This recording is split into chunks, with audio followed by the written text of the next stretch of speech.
Good afternoon, everybody. I know people are still joining us. I see that we're getting additional participants by the second here, but we do want to make sure that we are respectful of everyone's time, and we know we have a lot to cover today. So let's get started. I'd love to just say hello, welcome, thank you to all who have joined us, parents. You know, we have teachers and principals, and we're really so appreciative of everyone who's taken the time out of this otherwise somewhat crazy time in our lives to join us for this really important conversation. So we have an opportunity today, and we're really thrilled that everyone's coming together today to hear from our parents and our board members about the selection of our next superintendent. So thank you all for joining us. I just wanted to go over a couple of housekeeping items and then give a little bit of an overview of what we're going to be doing in today's program. So first of all, I just wanted to address the chat function, which I see we have a lot of people have already started to use, which is wonderful. When you have questions, and we will have an opportunity for participant questions, please put them in the chat, and we'd like to ask you to please include your name and an email address, because although we would love to answer every single question we get today, we are pretty confident we're not going to have time to address every single one. We'll try to get to the major topics and to the general ideas that are expressed, but we do want to make sure that all of the questions are addressed eventually by the board members. So we will share them with them, but in order to get a response, we ask you to please include your name and your email address. So that's number one. We'd like you to also make sure that you are keeping your comments on topic for this discussion. I know there's an awful lot on everyone's minds, but we do want to focus primarily on the issue of the superintendent selection process today. So with that, I would like to just go over what our objectives are today and how we're going to go about the process of this conversation. We're obviously continuing to live in extraordinary times, and I know that we've got an awful lot on our minds as we're getting our kids back into school. And it would be easy in the midst of all this to put aside the topic of today's discussion. But in fact, I don't think there's anything that could be really more important than how we select and who is going to be the person who will lead our district through the rest of this pandemic crisis and beyond. So with that in mind, we've got two objectives for today. First of all, we hope that parents will leave with a greater understanding of the hiring process of a new superintendent for LAUSD and how parents will have a voice in that process. And secondly, we would like for the board members to have a clear idea of what parents value in a new superintendent. The format for today's town hall will be as follows. We'll start with brief presentations from our moderators, who will give us a little background information on the role of the superintendent, why it matters, and how parents can have a voice in the process. Then we'll move into our moderated discussion between our parent panelists and our board members. And finally, we will have a Q&A section with the participants who have joined us today. And in that section, we will divide that time between the questions we received during the registration process, as well as what we see in the chat today. We're also going to, in recognizing that we do have these other hugely pressing issues, and we did receive some questions that were not directly related to the topic today, we will reserve some time for a few questions at the end that are related to the reopening of the schools and safety issues. So let me now take this opportunity to introduce our fabulous moderators, Dr. Alicia Montgomery and Dr. Ana Ponce. Excuse me. Dr. Ana Ponce is the Executive Director of Great Public Schools Now, whose mission is to invest in schools, organizations, and initiatives that catalyze excellence in public education, convene leaders, and uplift public understanding to advocate for great public schools. Prior to joining GPSN, Ana was the CEO of Camino Nuevo Charter Academy, whose schools were recognized as models for serving Latino students who are learning English. We are pleased to have Ana's perspective as a teacher and school leader in LAUSD for over 2 decades to help guide our conversation today. Dr. Alicia Montgomery is the Executive Director of the Center for Powerful Public Schools, say that without alliteration, which provides services to school districts and individual public schools in Greater Los Angeles and across California, supporting educators to create an equitable classroom experience. Dr. Montgomery has dedicated her life to the systematic dismantling of injustice and barriers to school systems, preventing students from accessing and realizing their fullest potential. Having worked at every level of the education system, from pre-K to college and at the state level, we are fortunate to have her knowledge of school systems to help lead today's discussion. So with that, I am going to ask Ana to take it away and give us an overview of the roles and responsibilities of the superintendent. Okay, there we go. Thank you, Katie, and welcome everyone.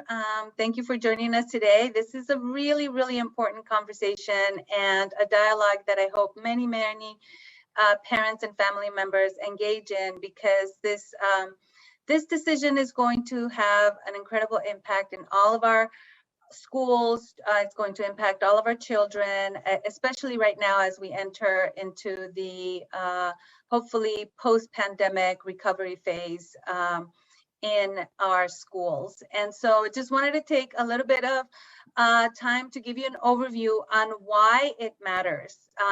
So it matters, as I said, because decisions that are made at the top trickle down to the bottom. And even though we may not think that the top matters, it matters a lot, because that is what influences what happens every day in a classroom, in a school, in a community of schools network, in a local district. So some things to just give you background. The slide that you see here tracks the superintendents over the last 20 years. And over the last 20 years, LAUSD has had 10 superintendents.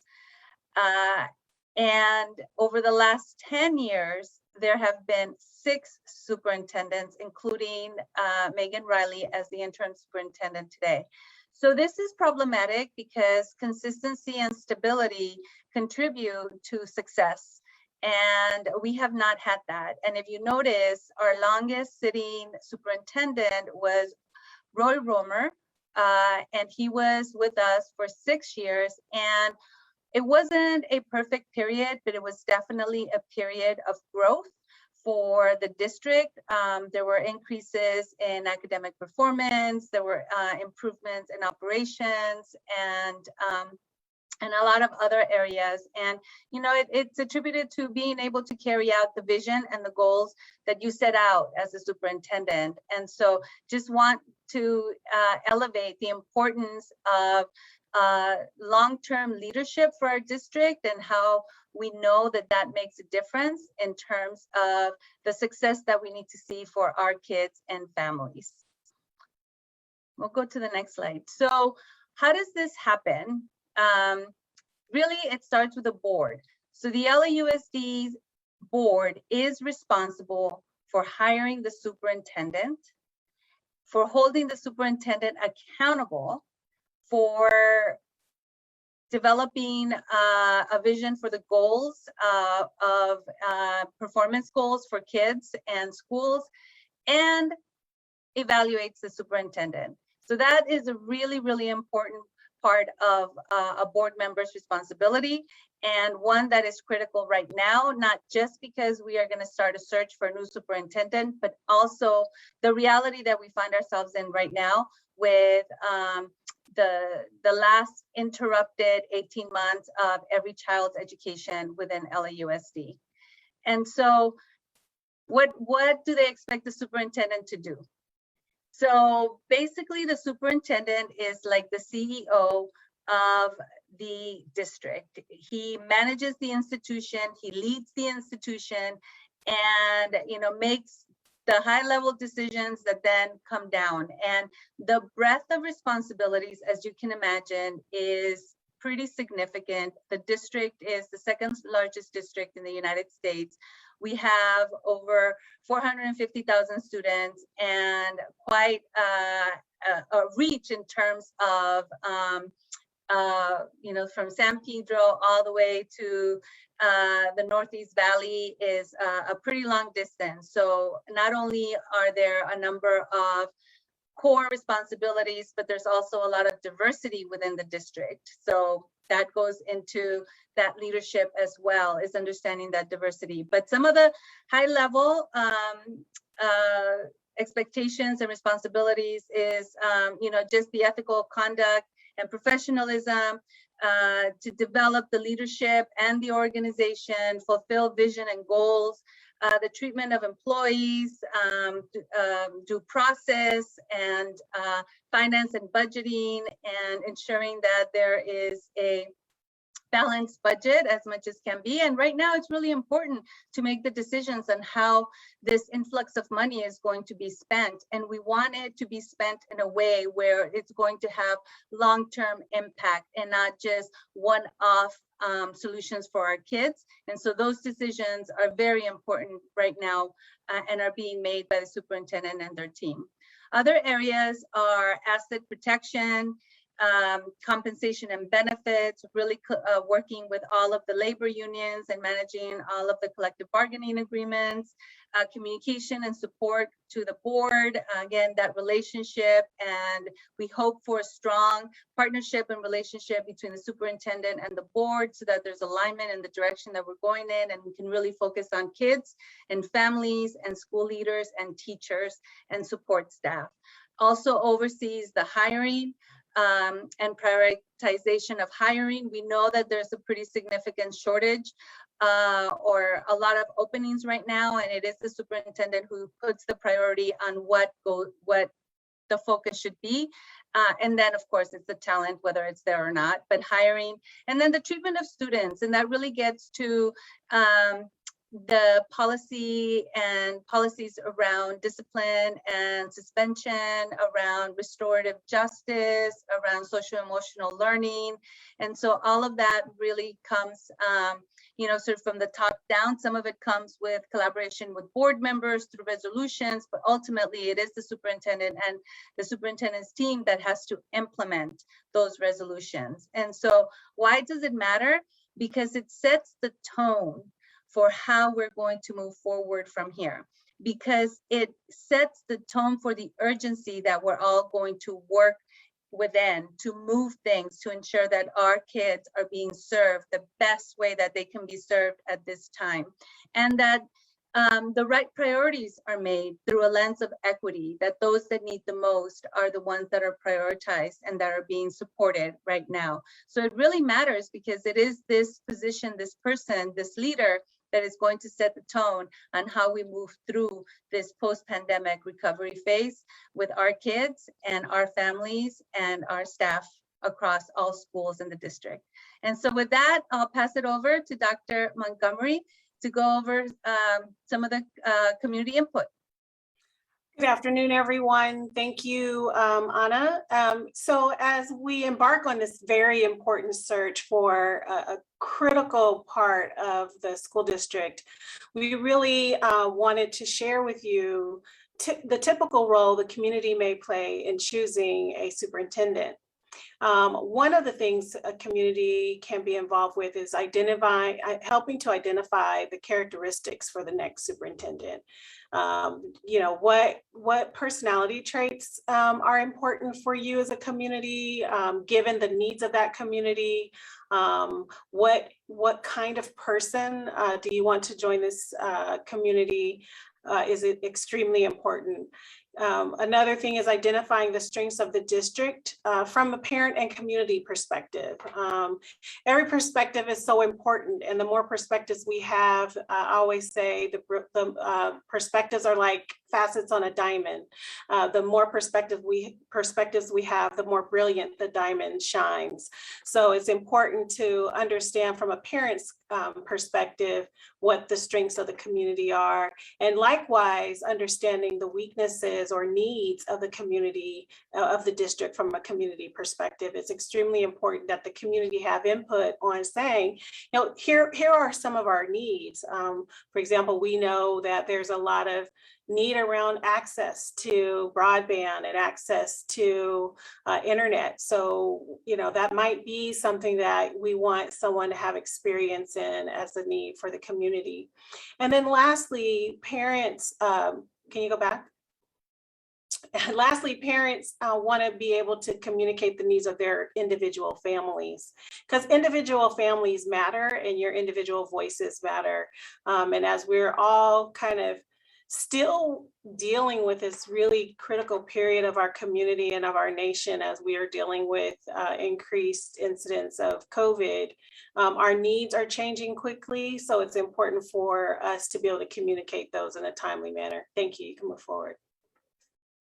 So what can we expect to happen during this process? One of the things that the community should expect is transparency in the process, and really to be able to communicate the timeline and to really be able to communicate opportunities for input.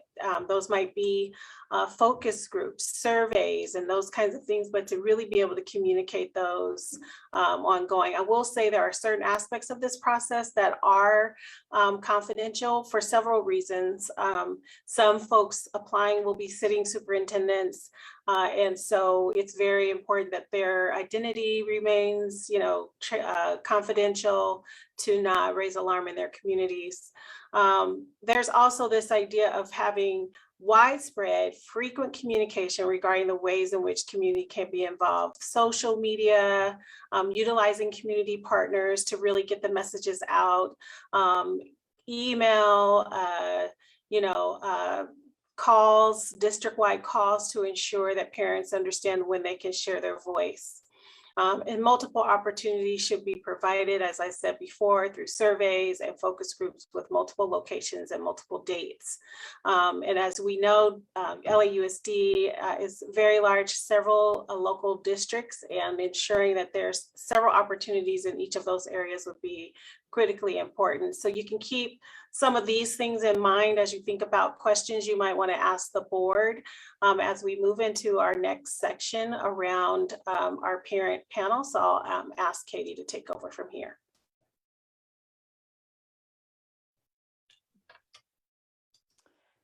Great.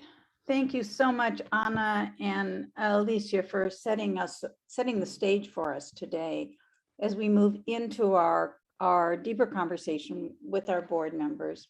So before we get into that, I just wanted to take a couple of minutes to share some results on a survey that we are in the process of conducting. We have about 250 responses so far, but we would love to hear all of your voices and your input on this, and I'm sure the board members would too.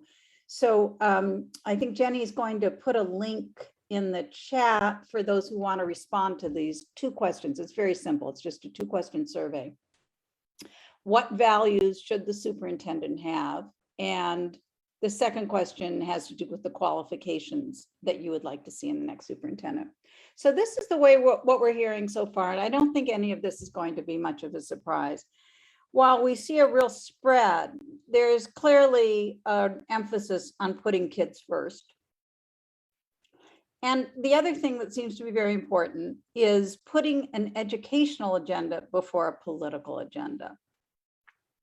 After that, we're seeing that parents want to see someone who empowers parents to have a seat at the table. Transparency is a big item as well. Embraces innovation and diversity, focus on equity, and a strong leader. Interestingly, that comes out at the bottom. Next slide, please. What experience and qualifications should the superintendent have? And again, we're asking parents the respondents to pick multiple answers. So that plays into how we get such a big spread here on the responses. Education experience comes out at the top, but it's followed pretty closely by ability to build. I'm sorry, I'm not reading this too well. To build relationships with parents and other stakeholders, and someone who knows the LAUSD communities. So I think somebody with a community perspective is obviously very important. Bilingual comes in next, strong communicator, special education experience, financial experience as we're getting down into the lower ends, operational change experience, familiar with LCAP, Title I, and other funds for LAUSD. And the least important qualification in our responses so far is that it be a parent, the person be a parent of school-age children. So that is I just wanted to share where we are on this so far. As I said, we'd really love to continue to get a lot of feedback from you, and hope you'll join us in responding to this survey. But it does begin to give you some indication of where parents are and what they're looking for as a superintendent. So with that, I'd like to just tell you a little bit about where our parents are coming from on this panel. Speak Up has, our mission is to educate, engage, educate, and activate public school parents to advocate for excellent, equitable public education at their schools, in their communities, with elected representatives and at the ballot box. So in furtherance of our mission, our parents participate in campaigns that relate to these issues. And our current campaigns include Black Kids Can't Wait, which is focused on initiatives that support Black student achievement in order to progressively improve and positively impact the crisis impeding Black life. We have a special education task force, also known as SPED Up. Their goal is for special needs students to have the resources and instruction that allow them to achieve to their highest potential. And finally, we have our Latino Padres Unidos, and they focus on improving Los Angeles Latino students' education and well-being by empowering Spanish-speaking Latino parents. So I am now really thrilled to introduce you to the parents who are representing each of these campaigns today. And as I introduce them, I'm going to ask them to just give us one brief statement, one brief sentence, or a few words, encapsulating an essential quality that their community would like to see in the next superintendent. So I'm going to start with Mireya Pacheco, who is is representing the Latino Padres Unidos. Mireya, can you give us one qualification? Buenas tardes, mi nombre es Mireya Pacheco y estoy en el equipo de Latino Padres Unidos. Y eso es muy importante. Es muy importante para nosotros que el superintendente hable español. Okay. Que sea bilingüe para podernos comunicar directamente con él. Gracias. Muchas gracias, Mireya. Mireya said that her community, it's very important to her community that the superintendent speaks Spanish and that he or she is bilingual. Okay, next, Maribel Almada is representing SPED Up, or a special education task force. Maribel. Yes, hi, good afternoon. I'm here representing today SPED Up. And in my community, the qualities of the new superintendent, he has to be a true champion and have experience working with the students with disabilities and have a student's first agenda, no matter the circumstances. Awesome, thank you so much, Mari. Next, we are going to hear from Regina Urban. I'm happy to introduce Regina, who is representing our newest group on school choice and learning options. Regina. Hi, my name is Regina Irvin, and one qualification that our community believes in is essential for the next superintendent is that we have someone with a strong track record of building consensus. Thank you. Awesome. Love that. Thank you, Regina. And finally, Kevin Corbin is representing the Black Kids Can't Wait campaign. Kevin.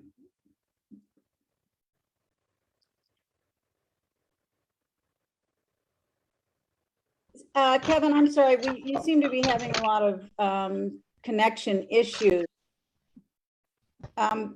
But Kevin, I'd be happy to repeat what I think the question, your statement is, that the next superintendent be someone with the ability to build relationships with parents and other stakeholders. Is that correct?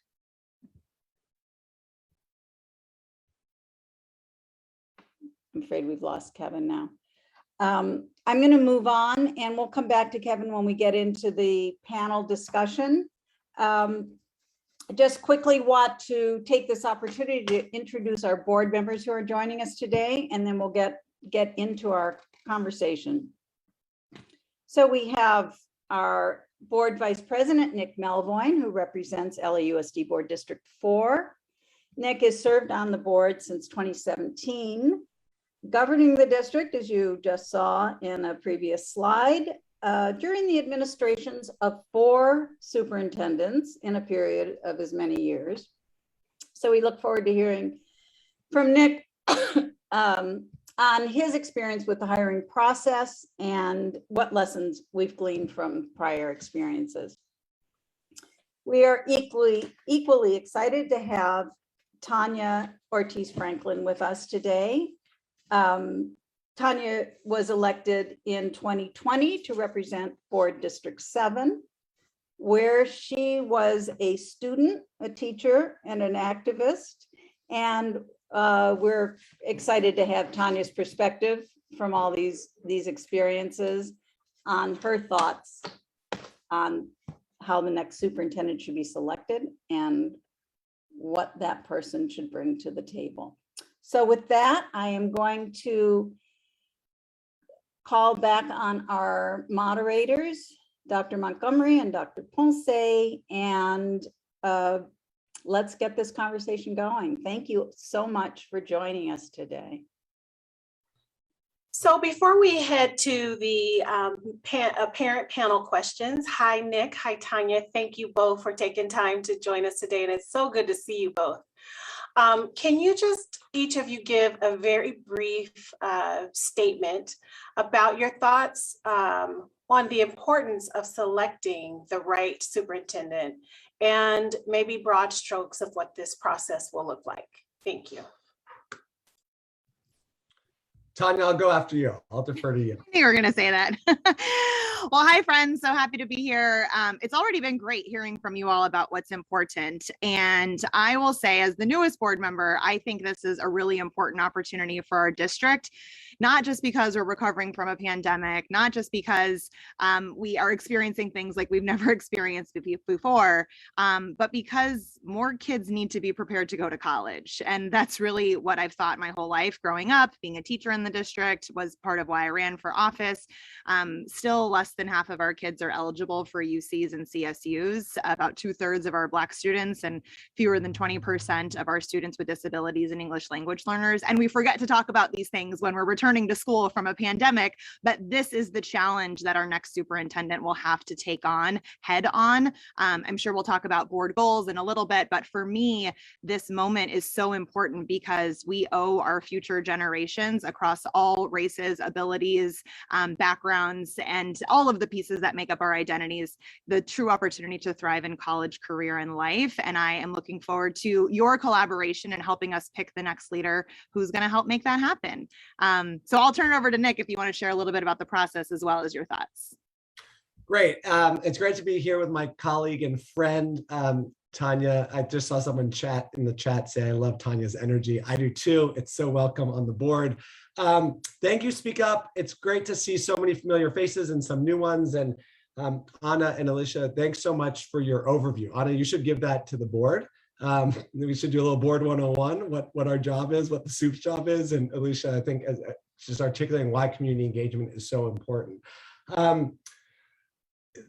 This is one of the most important public positions in the entire country. You know, there are more kids in LA Unified schools than there are people in the state of Vermont.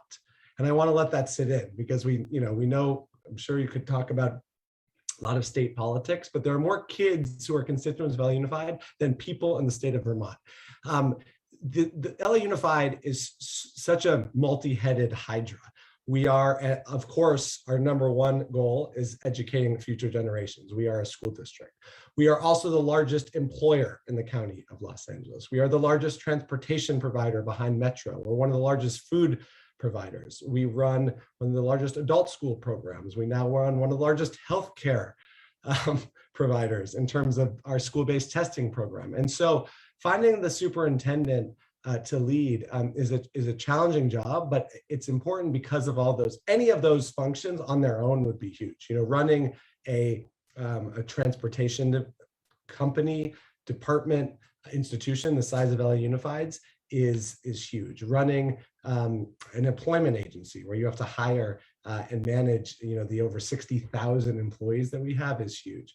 And of course, educating our kids is so important. And so that's kind of why this is a challenging role. I think, you know, it was interesting looking at Anna's timeline. There have been a lot of superintendents. I started teaching in the district under Admiral Brewer, who was very short-lived. You know, I will say that I did not expect when I got elected to the board in May of 2017 to be doing a SOUP search as quickly as we did. I'm sure many of you remember, you know, it was Michelle King's kind of untimely and tragic retirement and then eventual passing that led to the vacancy. And so it was definitely not something that I anticipated doing right away. And now we're back at it again. So when, I guess it was Katie who said I've had 4 superintendents. I guess when you consider the interims, that is true, about 1 a year. And I can't tell if that's because I'm hard to work for or they're hard to work with. So I don't know, but it is really important. And I will say that in that search in 2018, because the board had just done extensive community engagement back in 2015, when then Superintendent Daisy left, the thinking at the time, especially given the unexpected departure, was there's urgency here. We have this data and from a few years ago, and let's use that as the basis of our search. Now it's been 6 years since the board has done active engagement around what we're looking for in a superintendent. The world looks a lot different. Particularly as we're thinking about the pandemic recovery. And so it's so critical that we get community input. And so quickly, and then I'll turn it back over, but the board is bifurcating this process. We are engaged right now, and we'll be reaching out to you and other community groups and parents in the coming weeks on the engagement piece to ask many of the questions that are in your survey. What are you looking for in a superintendent? What is going well in the district? What needs work? What should be our priorities? We're using that as the basis of a job description. And it really is going to be driven by what parents are telling us. You know, if you tell us that we need an educator, that's going to be helpful as we put it in the job description. If you tell us we need someone who is more reflective of the communities we serve, that's going to go in the job description. And then the board's going to use that to conduct a national search to bring in the best leader for LA Unified. That's somebody, maybe that's someone who's already in the district. Maybe it's someone who's in another district. Maybe it's an admiral in the military, as the case was years ago, or the governor of Colorado. So that's kind of the 2-part process. And the board has stated publicly that we'd like a new superintendent in by January 1st, kind of the start of the next semester. It's an ambitious, but I still think feasible timeline. And we look forward, you know, I shouldn't speak for Tanya. I look forward to your questions and not only giving my feedback, but really hearing your perspective so that it's on our minds as we're in this search process. Well, thank you both for joining us today. And Nick, I just think you're very, very difficult to work for. I mean, that would be,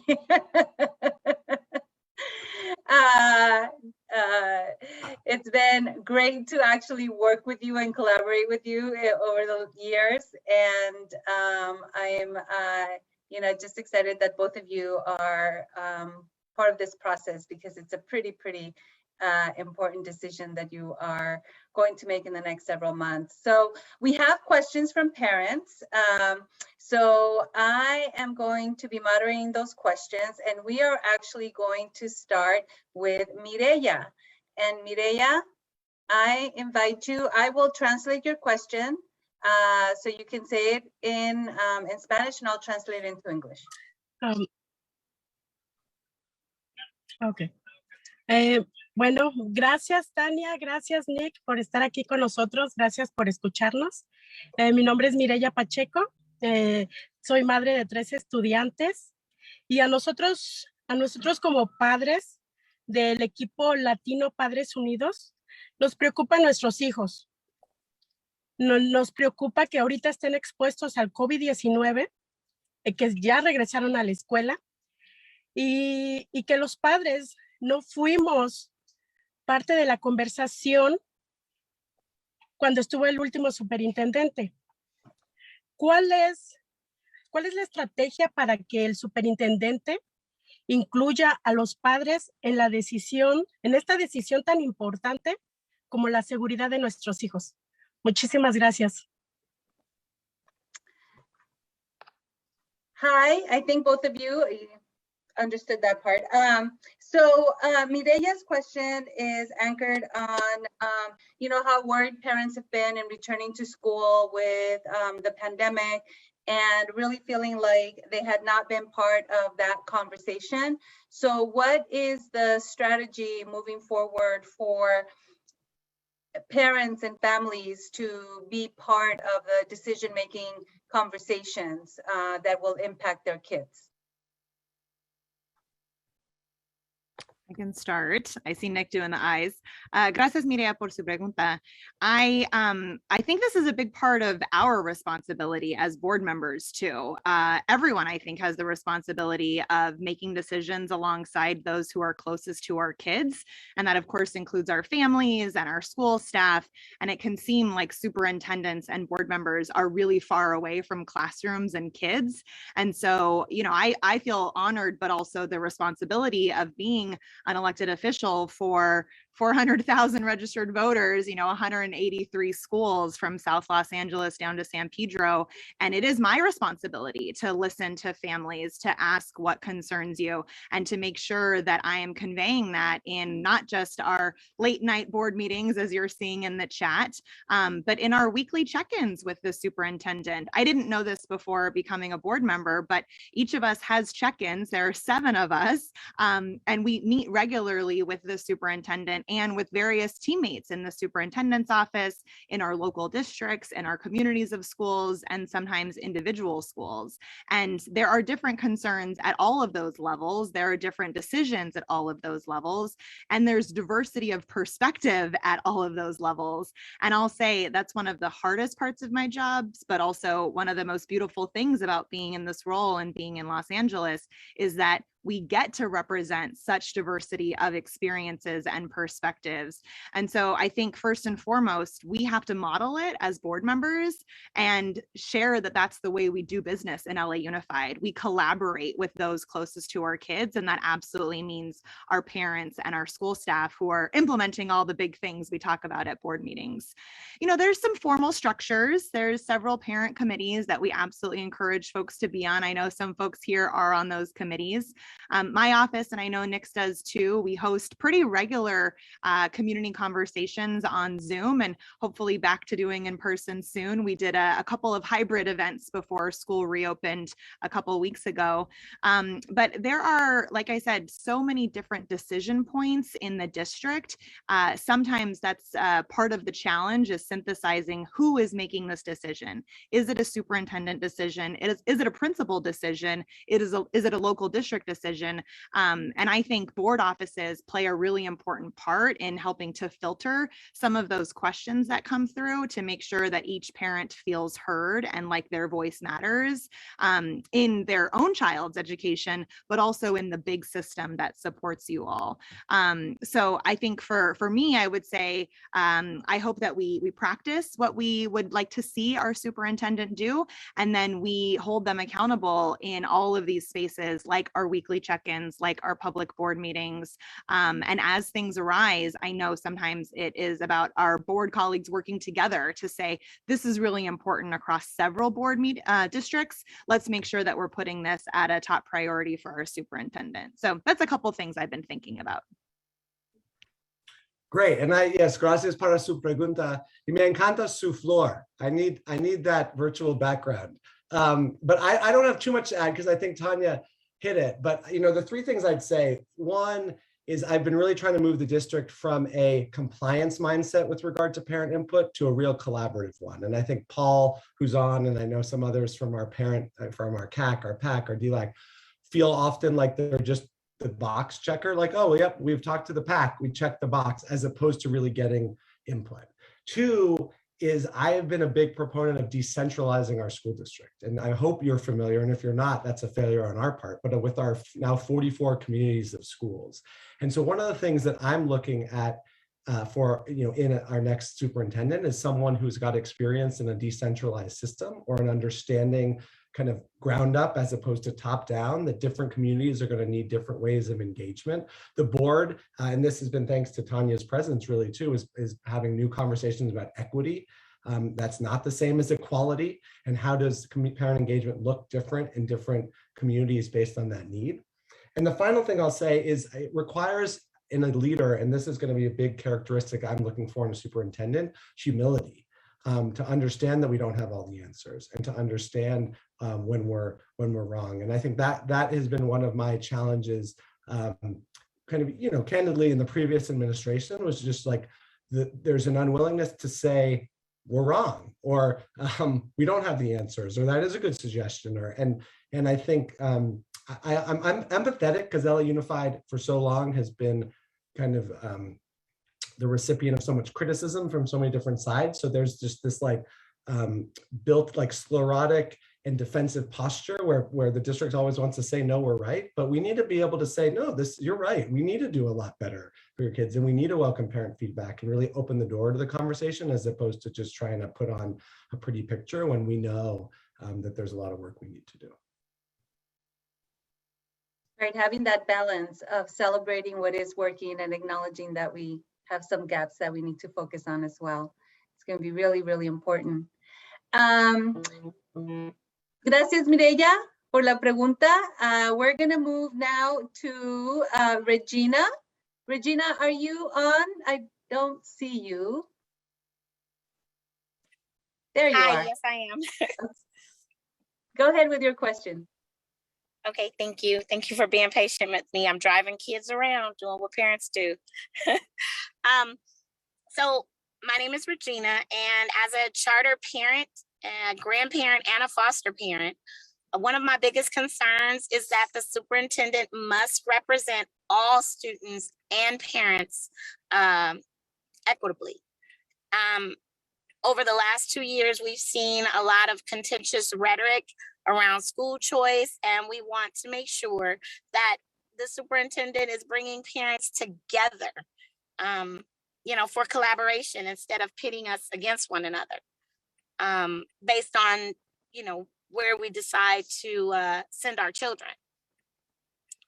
And how can we make sure our next superintendent is someone with a strong track record of building consensus and will work to set more of a tone to ensure that all families have representation and access to quality education.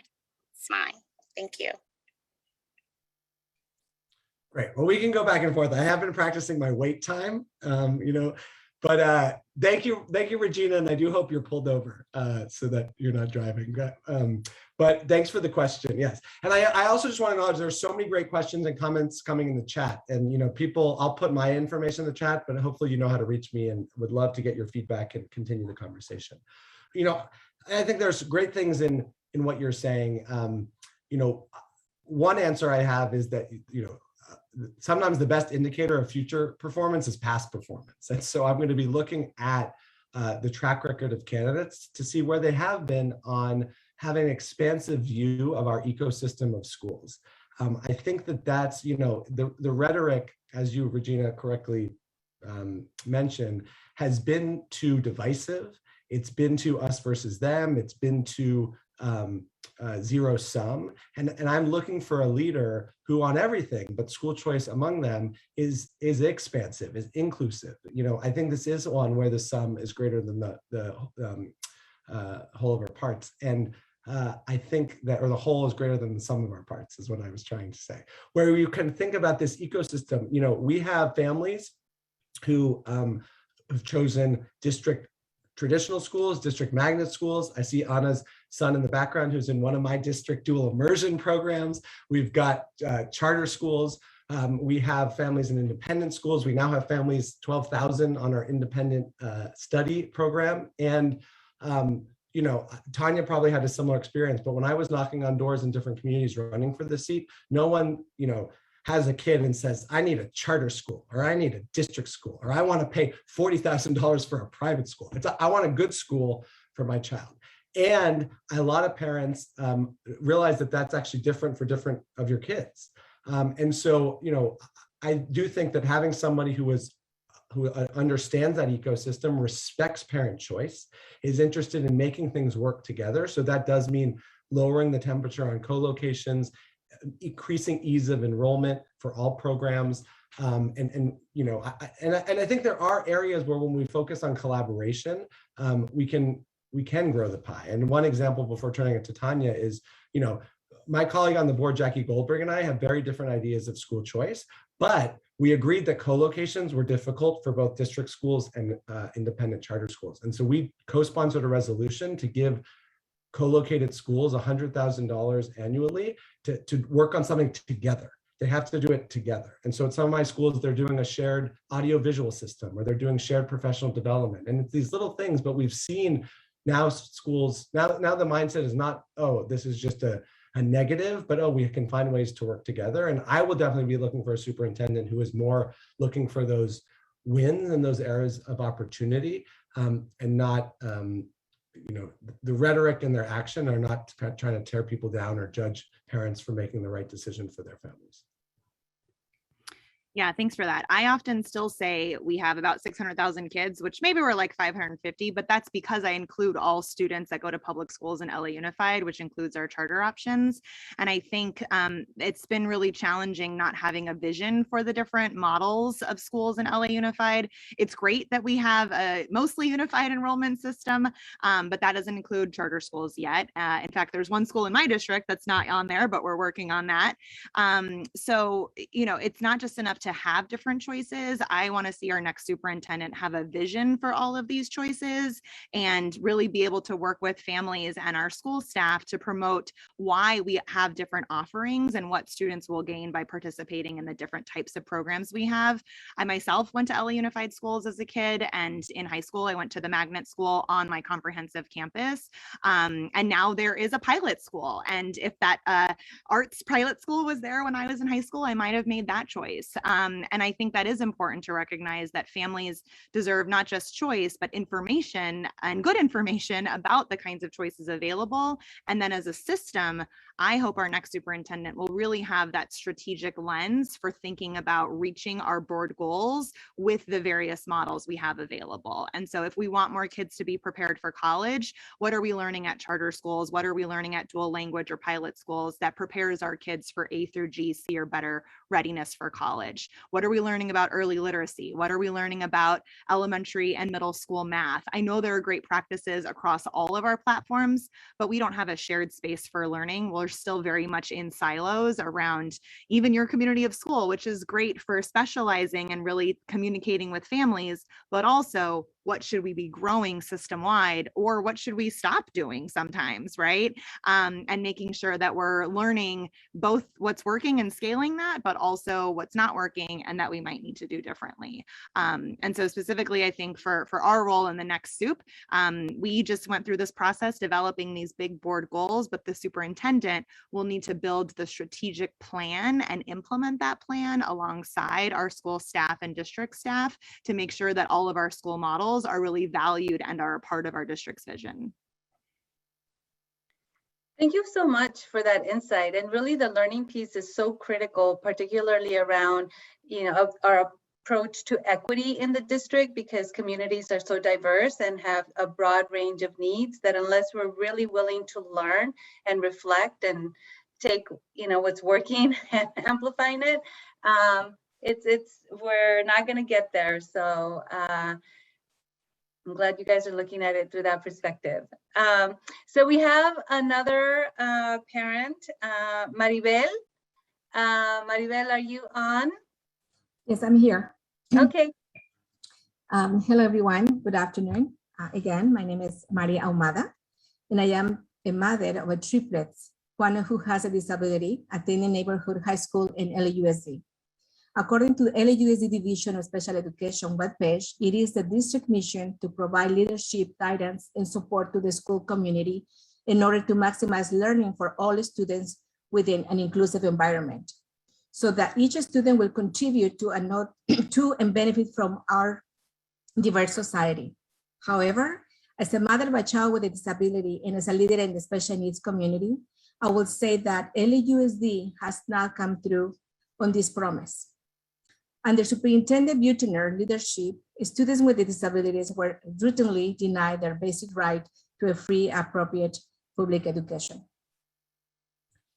As LAUSD board members, how will you ensure that the next superintendent truly commits to supporting all the students with exceptional needs so that they meet their full potential? Thank you for the question. And I think for me, it comes back to collaboration. I was a general education teacher for 5 years, but participated in lots of IEP meetings. And then after law school was a special education attorney for all of 1 year.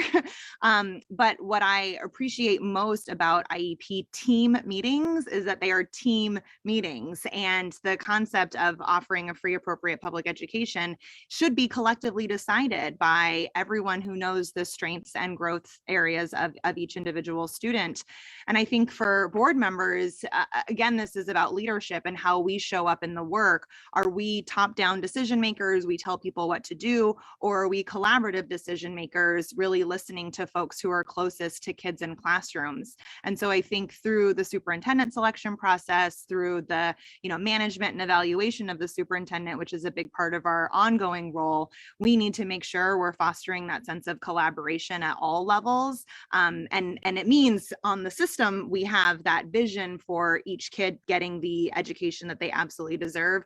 And for each individual child, it shows up through their IEP process, and respecting that, supporting that, and making sure school teams have the tools all the tools available to them, right? To make sure that they're offering and agreeing on what are the best services for each individual student. So I think that will come up through the survey questions that we'll be sending out shortly for families to respond to what's really important to you in the next superintendent. I think it will come up through conversations over the next few weeks around community engagement, similar to the survey that you all did with Speak Up. What are those values? What are those skills? What are those experiences that let you know the next leader does operate from the perspective of collaborative decision making? And that's what we'll be looking for along the process. And then that's our job to make sure that the next superintendent follows through on that spirit of collaboration. Nick, what would you add? Well, no, I think that covered a lot of it. I will say this is also an opportunity for us. The board adjourned the meeting last night in memory of Carla Suarez, and I know that she was a parent leader among your ranks and friends with many of you. And so I just want to express our condolences. It was an honor to talk about her legacy last night. One of which is advocacy around students with disabilities. So, Tanya mentioned the IEP team meeting. I had a slightly different experience when I was a teacher, and I remember getting called into the front office because over the intercom it said we need an English teacher. And I went in to the front office and they said, we need you to sit in this IEP. And I said, I've never met this child. And they said, oh, we just need a gen ed teacher. And I refused to kind of participate in the scheme. But I think it goes to what I was saying earlier, which is we're so focused on compliance in this district. We're focused on compliance. We're focused on liability and litigation risk, and not often enough on actually helping kids. So I think part of it is the silo and breaking down the silo. You know, I remember, especially I was an ESL teacher. And so the problem is once kids are labeled something, that's it. Oh, you're EL. Oh, you're SPED. Oh, you're GATE. Oh, yeah. And a lot of kids are EL and have disabilities or want to be an inclusive classroom. And so Tanya mentioned this, but I think moving towards inclusion is huge. More professional development in SPED for general ed teachers is something I've been really pushing. I'd love to get us, and one of the things I've been excited about is our micro-credentialing program, where teachers can get a micro-credential in instructional technology or blended learning. And I've been pushing internally for a micro-credential in special ed for general ed teachers, so they have that knowledge. We've been trying to do a lot more around dyslexia and other assessments. So I think that's part of it. I also think, unsurprisingly, that we need to partner with parents and not be antagonistic. And this is something that, you know, my office has been looking in, and I know we've been delayed because of COVID, and some on this town hall are probably frustrated that things haven't moved more quickly. But looking at our due process and looking at, you know, I've had so many parents tell me, oh, I called the district to see how I can help my child. And they say, sue us, because that's the only way you're going to get your services. Like, what world does it make sense to? And then when I and my office tried to intervene to help parents, we're told, oh, you can't because now we're in litigation. And it's such a catch-22. And so I think we've tried to, you know, we have a new hotline, we have new navigators in the system, but really saying, how can we work with you to place your child in the appropriate setting and to make sure he or she is getting their needs met, as opposed to, oh, this is an antagonistic relationship. And I agree that that didn't happen enough. You know, I also think part of that is leadership at the top of the division. And you know, there's been good work done over the last year and a half, but you know, I'll just say, because it's a matter of public record, but when Superintendent Buettner chose the head of the special education branch, I was one of the board members who voted against it, because I didn't think we did enough parent engagement at the time to actually figure out how this department should look differently. I do think the team that, you know, are very capable and very well intentioned, but I thought it was a missed opportunity to really reimagine what is such a critical department. And I think that's an opportunity we could have with the new superintendent. Great, thank you for that. And we have Kevin, who's coming up next. First and foremost, there he is. Yeah, I want to apologize. My internet was going haywire, but I'm back and I'm ready. My name is Kevin Corbin. I'm a dad of 3 LAUSD students, 11th grader, 1st grader, and kindergarten. An article by McKinsey & Company, July 27, 2021 states, while all types of students experienced unfinished learning, some groups were disproportionately affected. Students of color and low-income students suffered most. Students in majority Black schools ended the school year 6 months behind in both math and reading. Under Superintendent Buettner, LAUSD started work on the Black Students Achievement Plan, which contained elements to address this serious learning loss for Black students. My question is, what can the board do to make sure the next superintendent values and implements this program faithfully, and ensure that if there is another school shut down, this won't happen again? Thanks, Kevin, for the question. And I always say, every time someone has connectivity issues, it just bolsters our argument for universal broadband and connectivity. So thank you for kind of helping prove the point that Tanya and I have been advocating for. And there were some updates at the board meeting yesterday. You know, I think your question is so important on a few levels. You know, one is, I have been frustrated with some of the rhetoric out there of people who don't want to acknowledge that kids lost something for not being in school for 18 months. And whether we call it learning gaps or learning challenges, or, I mean, we can all be asset-based, but this was a major disruptive event for kids, and we have to acknowledge it, and we have to figure out where there are gaps and start to work with Fidelity to close those gaps. I've been proud of the work we've done on the board in the last few years, whether it's with the BSAP, the Black Student Achievement Plan, or others, to invest finally in supporting Black students.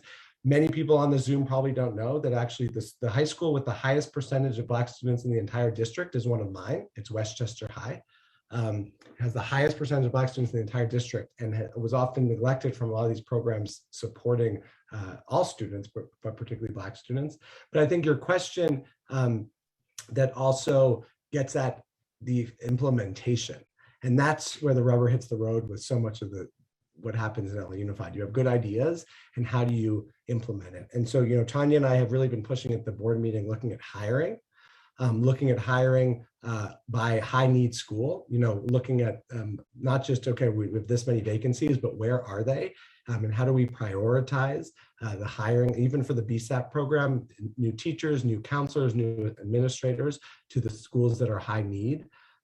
How do we kind of work with parents and parent groups to identify where those are needs and bridge them? And then I think iterate effectively as well, which is like, look at how is this program working? I mean, this is something I brought up at the board yesterday, because everyone now is talking about, well, let's only invest in what works, but no one's willing to define what works means. I brought a school performance framework that was going to be a helpful rubric for us to define quality, and then it was overturned by the board, and now we're in this limbo where, yes, we should say invest in what works, but how do we know what works? And so I think the thing that's going to be important for the district in the next few months is really to work with parents and the new superintendent to define success and then execute towards that. And when things aren't working, we have to acknowledge it.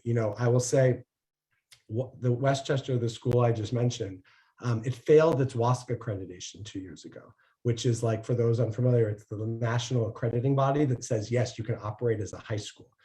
And Westchester failed it. And initially the district wanted to appeal it. They wanted to fight it. And my office, Allison, who was on the Zoom and who many of you know, said, no way, look at the data. 9% of kids are proficient in math. Like, that shouldn't, schools shouldn't be allowed to exist in perpetuity without change. And so part of that goes to that humility that I was talking about earlier. Like, that's not acceptable for the kids there. So we need to own it. We need to be honest about data, and we need to really work with urgency to support those students. I would add that board members ourselves and at every level in LA Unified, we need to care and say Black students matter in our district, and we are comfortable getting uncomfortable, like fixing our system around this, and willing to spend resources, time, energy, love, hope, all the collaboration required to make sure that our Black students can achieve in their wildest dreams. So I actually, before I was a board member, heard a little bit about this Local District South validated plan.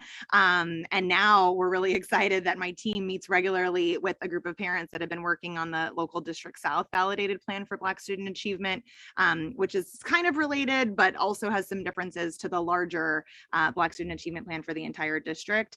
So my team goes regularly because it's important to us. It's one of my Board District 7 team's 4 goals. We have a communications goal and a family engagement goal. We have a Black student achievement goal and an A through GC or better goal just for Board District 7 in alignment with all of the bigger ones, because all of us need to be dedicated to making sure our students can achieve and that we correct the historical oppressions, inequities, racism, all of the things of the past. My team is hosting a conversation next month to share with folks what is coming on the Black student achievement plan. And I'm still learning because sometimes I'm in, sometimes it's my team. But I'm really excited about personnel coming, about partnerships, because we can't do this alone, about student leadership and student voice. But I agree completely with Nick that it is about implementation and our consistent follow-up. I joke with my team that like 60% of our job is following up on things things, because we can have great ideas, but great ideas don't necessarily change systems or improve outcomes for students. And so I think that is all of our responsibility to make sure we're not just caring in our hearts and minds, but also with our time, our dollars, and our actions. And that's absolutely something you'll see with the Board District 7 team. And as far as another school shutdown, well, cross our fingers, it won't happen, but even more than cross our fingers, let's all go get vaccinated so it doesn't happen. 12 and up, if you're eligible, this is my plug. Please get vaccinated. Let's make our communities as safe as possible. And that's not to say there won't be, fires or other emergencies in the future, but we can do much better for the students that our system, not just the school system, but all public institutions have just historically done so poorly with. And that requires all of us being really clear about how we spend our, like I said, dollars, our time, our energy. And I think that has to happen in collaboration. So we invite you to stay in partnership with us on this goal, and let us know stories from your experiences of what's working, what's not, and how we can continue to learn and act on those learnings throughout a child's education. Because if this is your child's only third grade year, this is their only third grade year, right? We got to make sure every day is the best day of learning for them. And so that is our pledge and our opportunity, and honestly, it's our responsibility. Thank you. Thank you for that. Apologies. I have a boy that was very excited to go back to school, but clearly he misses me when he gets home. He's like, pay attention to me. So I have one follow-up question, and I'm going to direct it to Nick just in terms of time. But some parents are wondering, will everybody have a chance to have a say in this community input phase? If they do, what are their options? If not, what does it look like? Just so that everyone's on the same page. Yeah, great question. And folks can always reach out to me directly. I'll say that we have partnered with a firm called Collaborate Mosaic. It's actually two firms working together. Tanya was very influential in helping us think through this process. And they have put together a survey that we're going to finalize this week. That again is similar to the survey you all participated in earlier. And that link, will be sent out far and wide. It will be in emails, and that will be available to everyone. They're also going to be going in each board district and doing a series of engagement. And actually the question that board members have been asked to think about this week is, do you want these town halls to be in person or virtual or both? Do you want them to be just in English or English, Spanish, Korean? And so there will be a kind of a diversity of ways to engage depending on where you're at. But the short answer is yes, everyone will be able to participate by filling out the survey, which is the best way to do it. But obviously it's more of a quantitative than qualitative. If you're interested in giving your perspective, stay tuned. Tanya and I will both be putting on our social media when these town halls are, how you can engage. I think we'll all probably end up doing one in person, one virtual in my district, and definitely them in different languages. But we'll see how parents feel about that. Maybe it makes sense to do them all virtual. So yes, stay tuned. Lots of ways to engage over the next month. And I'll just add, please do participate in the ways that we put out from the district. I mean, the Speak Up survey is great, and it's so helpful to have partners who are in this work with us. But the district process will synthesize across all 710 square miles and as many families and school staff and partners as will participate. It will come to the board, the full 7 of us, in like a synthesis of all the data. And so your voice matters in every space, but it particularly matters, I think, in exactly the process that Nick just described. So yes, and I'll invite my team. I should have said a little shout out and hello to Charnel and Didi who are with us as well, to drop our contact information in the chat so that you can stay tuned to all of those upcoming opportunities. It's going to be a really tight timeline, probably within the next 3 to 4 weeks. So I know there's so many things going on, but if this matters to you, as it sounds like it does, we really do hope that you participate. Great, I will be participating. So now I'm going to pass it over to Dr. Montgomery to continue with the questions from the chat. We are not going to be able to get to every question and comment, but thank you so much for participating. It's very, very informative and insightful in terms of what's on your mind and the questions you have, but we'll try our best. Dr. Montgomery, passing it over to you. Thank you so much, Anna, and thank you, Nick and Tanya, for your responses. We're going to ask you to kind of keep your responses short as we move forward. We have hundreds of people online and lots of them asking questions. We're going to remind our audience to put your email in the questions so that our board members can follow up with you when we pass them the questions that go unanswered. So our desire is to ensure all your questions are answered, but we are selecting a few to bring to the forefront, and the rest will be sent to the board members. So ensure that your email is put in your question, and we will make sure the board members get a copy of your question. So the first question is, how is the new superintendent going to make sure there is real learning recovery in place and that the plans for learning recovery are followed through, and how will you ensure that that is something that happens with the new superintendent? I'll throw that to Tanya. Well, again, I would say this is all of our responsibility. So I think there's a couple of different ways. We just started committees again. Actually, tomorrow is the Curriculum and Instruction Committee that Jackie Goldberg chairs and Kelly and I are a part of. There will be also some parents, teacher, and principal voice on that committee. But I can imagine that being a space where we really dig into not just the curriculum and instruction that is happening across the district, but the ongoing progress monitoring of our student achievement. So we've set these big board goals around nearly doubling our college readiness indicators, growing our literacy in the early grades and math and social emotional at the transition years. But it's not enough to just set goals without progress monitoring along the way. And that is both the responsibility of the superintendent and team and of the board to do so in public. And so I can imagine at least at the Curriculum and Instruction Committee, but potentially at Nick's committee of the whole or the entire board meeting, we will regularly be looking at ongoing student data that lets us know kids are learning on grade level standards and getting ready for the next grade level. Which reminds me, another big win this year around getting kids ready for college was a resolution we passed a few months ago on mastery learning and grading.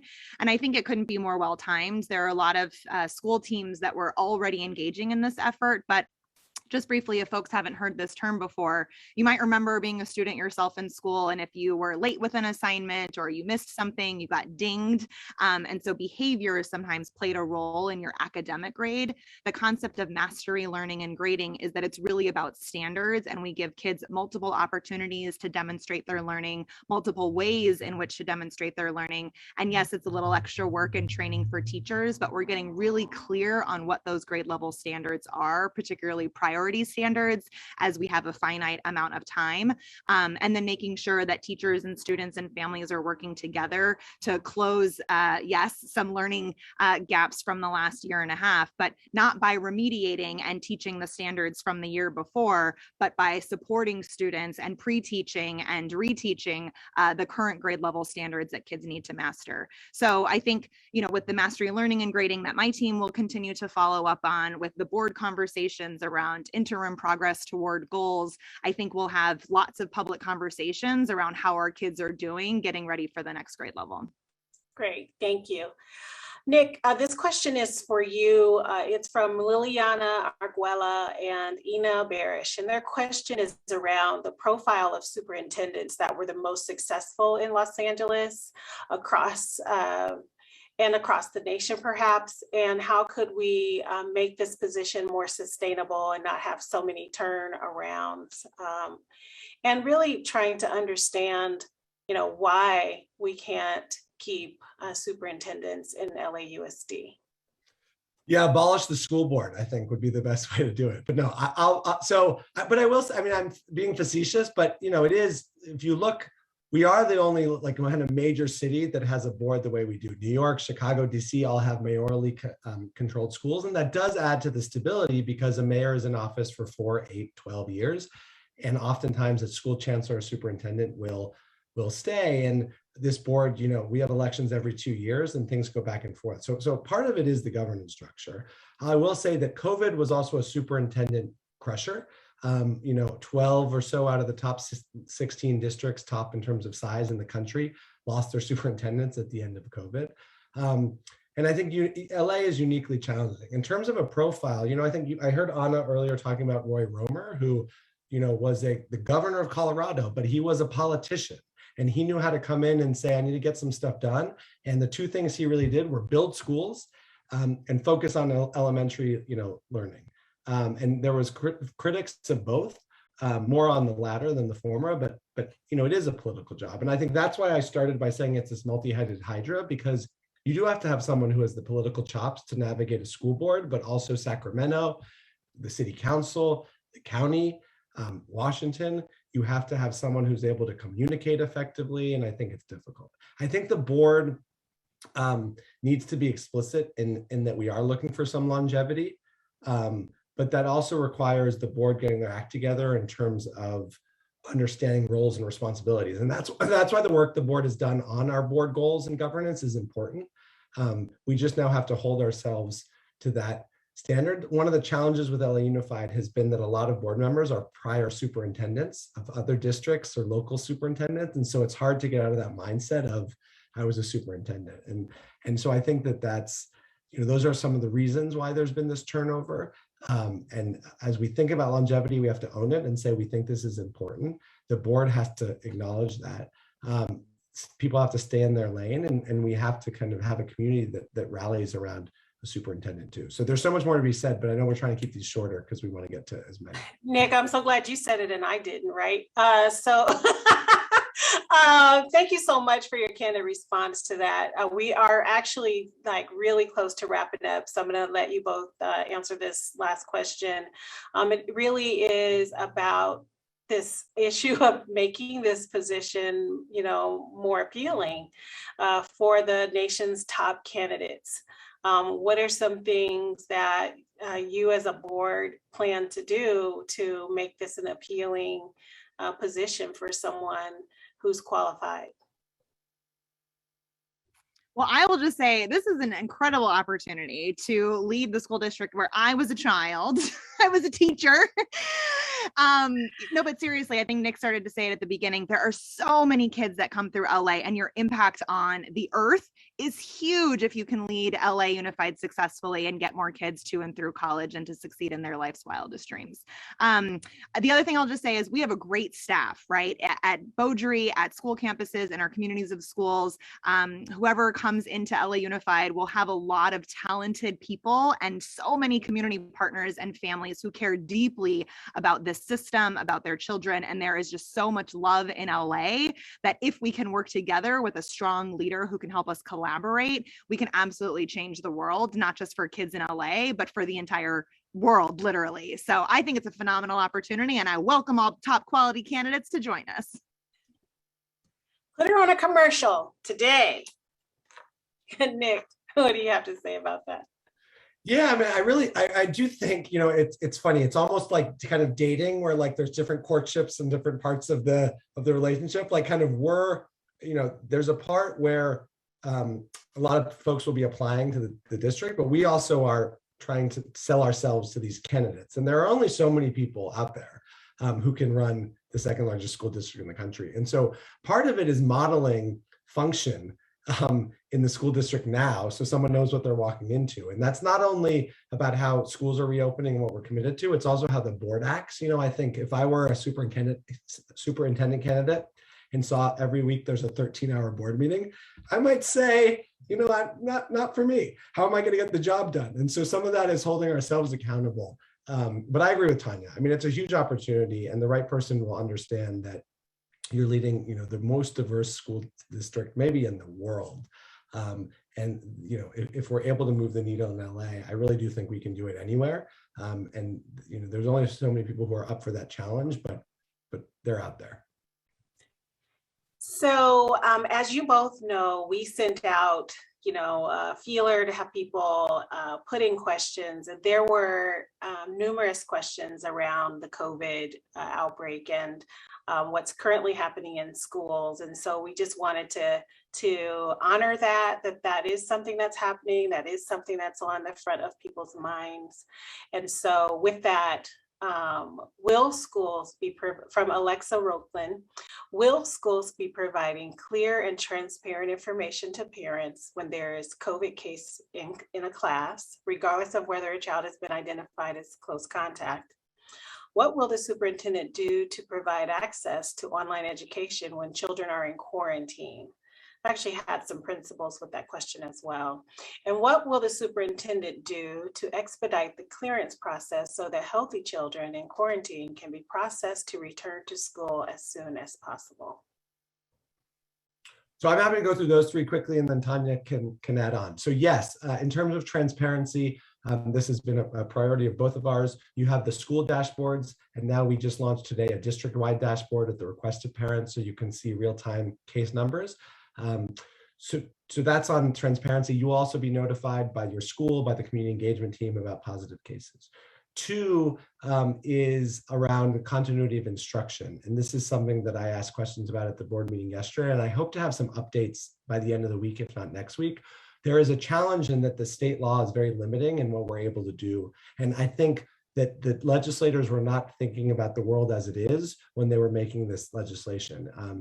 And it's one of the reasons we need more parent involvement, because this wasn't going to work in practice. What we are advocating for right now is simultaneous instruction and/or virtual instruction. So what I mean by that is if a few kids have to quarantine in a class, they'd be able to just zoom into the normal day and get the instruction. And that teacher would be teaching some kids in person, some kids over Zoom. If the whole class has to quarantine, then we just revert back to what it was like in the spring, which is virtual instruction for the period of that quarantine. That is what I have been pushing for, and I'd like, we're working with UTLA, also working with the state, and hope to have an update about that soon. The third question was about getting kids back quickly. I really pushed for more alignment with the county and was excited that we could announce on Monday that asymptomatic vaccinated kids don't have to quarantine. We shorten the quarantine period for unvaccinated kids if you test. The one challenge we still have is ramping up our contact tracing program, our community engagement team. The district's hiring 100 more people, but we understand, because I've had my staff test this out, it's still 30-minute wait times. So, if you call, you will get someone to answer, but it will take 30 minutes. And so we need to get better there, but we're trying to call to clear those kids so they can get back as soon as possible. So, those all sound really great. Do you know what's happening in the interim? Because as you know, there are many students on quarantine right now. Yeah, I'll just say the best communication is between the student and their teacher. So for a lot of students who got comfortable with Schoology last year, that's exactly how they're getting their learning at home right now. It doesn't provide the live instruction that we know folks are definitely yearning for, but at least there's some continuity of the standards that are being addressed while the student needs to be home. And so I would say for families who haven't yet communicated with teachers, if you are on quarantine, that is absolutely the first place that I would recommend going. Great. Thank you both for coming today. It was, again, so great to see you. And thank you to all of our attendees who took time out of your day to listen and to learn about what's happening around the search for the superintendent. And also thank you to the parents who joined. I'm going to turn it over to Katie. Thank you, Katie. Thanks, Alicia. Thank you, Nick, Tanya, Anna, Alicia, and our parent panel, not to mention the unbelievable conversation and dialogue that's been going on in the chat. I've been trying to kind of, can I walk over there? I got to listen to what they're saying. So it's been a really dynamic and informative conversation today. So excited that we were able to do this, and appreciate all of you who have been participating in this. I know there's a lot more to come on this topic. Is not going away. Before I get into something on that score, I do want to announce that we have a raffle.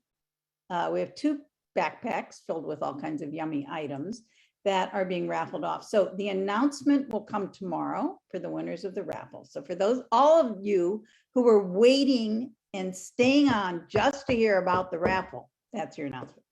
Okay. Now, I do want to invite all of you to join us on all of our different social media platforms so that we can continue this conversation. It's not going to end for a while. We know there's an important survey coming out of the district. We should all participate in that and make sure our voices are heard. And there's a lot of conversations going on our Facebook and Instagram and Twitter pages. So please be sure to do that. You can join our campaigns by joining us on those social media sites.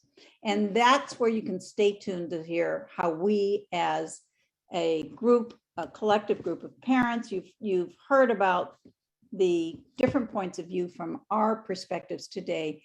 Let's get together and make sure that we continue to have a voice in this process. I know that Nick and Tanya will support us and continue to help us make that happen as we move forward towards selecting the next superintendent for LAUSD.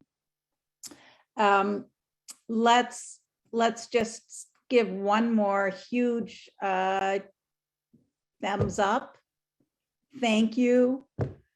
All the different things I can think of, I just can't say how grateful I am for all the participants today and looking forward to where we're going with this conversation and to finding out who our next superintendent is. It's a great job. Anybody would want that. Thank you, everyone.